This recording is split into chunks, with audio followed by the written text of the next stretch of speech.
ลับมาเฝ้าคอยณที่เดิมปลายสะพานสีแดง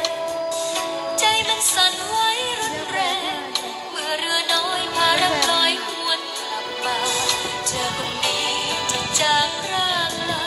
ยังรักษาหัวใจฉันไว้หรือเปล่า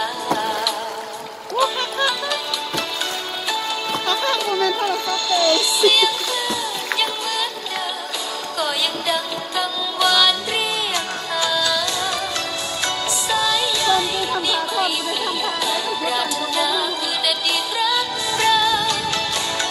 ตัวรักใบเดิมจะยังใช้ขึ้นเรือใจเธอได้หรือเปล่าเธอจะหรือลืมรักเรากลับมาแล้วจะรับฉันไปด้วยไหม